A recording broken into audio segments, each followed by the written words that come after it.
राधे राधे। मेरा नाम सूरज है और फिर मैं आपके सामने एक प्रश्न लेके आया हूं जो कि काफी इंटरेस्टिंग सा है। आइए, ये संयोजन से ठोसों का संयोजन। देखिए सवाल क्या कह रहा है, एक ठोस एक अर्धगोले पर खड़े एक शंकु के रूप का है।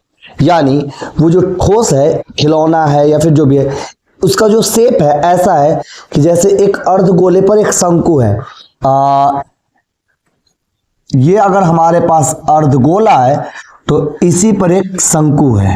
ये बात हमें ध्यान रखनी है कि हमारा जो ठोस है इस आकृति का है कि अर्धगोले पर शंकु आकार का, जिसकी त्रिज्या 1 सेंटीमीटर।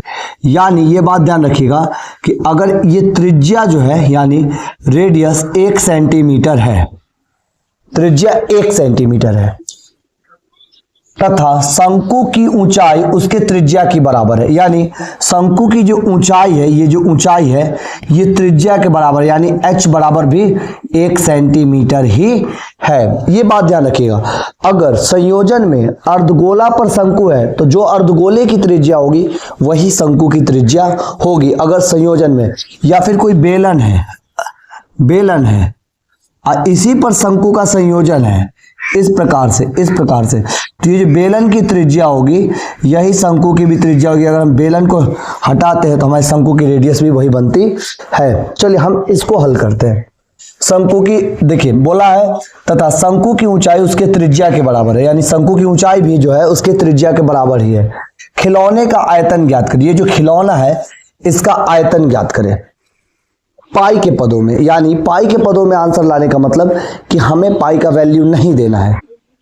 ठीक, अब याद देखिए हमारे पास जो है खिलौने का आयतन, पहले देखेंगे हल खिलौने का आयतन, खिलौने का आयतन। तो खिलौने का आयतन देखिए यहां पर क्या होगा, खिलौना किस आकृति का है, अर्धगोला प्लस शंकु। तो यानी तो यहां पर हो जाएगा अर्धगोले का आयतन, अर्धगोले का आयतन प्लस यहां पे हम लिख सकते हैं शंकु का आयतन। ये बात आपको ध्यान रखना है, शंकु का आयतन कि किस किस आकृति से मिलकर ये बना हुआ है। तो अर्धगोले का आयतन प्लस शंकु का आयतन। तो हमारा जो फॉर्मूला होता है अर्धगोले का आयतन होता है 2/3 पाई आर क्यूब प्लस शंकु का आयतन 1/3 pi R cube, pi R square H, क्योंकि शंकु में ऊंचाई होती है।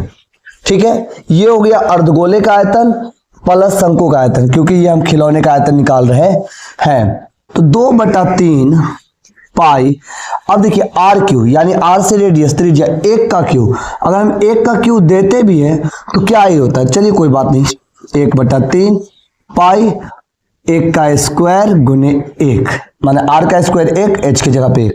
तो 2/3 पाई आएगा, क्यों 1 का क्यू 1 ही रहेगा और यहाँ पे पाई प्लस, अब यहां देखेंगे तो सीधे 1 का जो भी होगा तो पाई/3 आ जाएगा।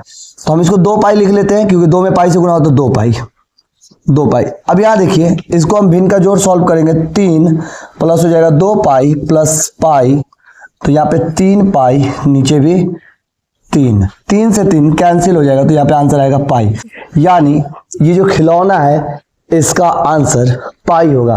पाई के पदों में हमें लाके देना था। अगर हम पाई का मान दे देते तो हमारा आंसर आता है 22/7, 3.14 समथिंग कुछ करके।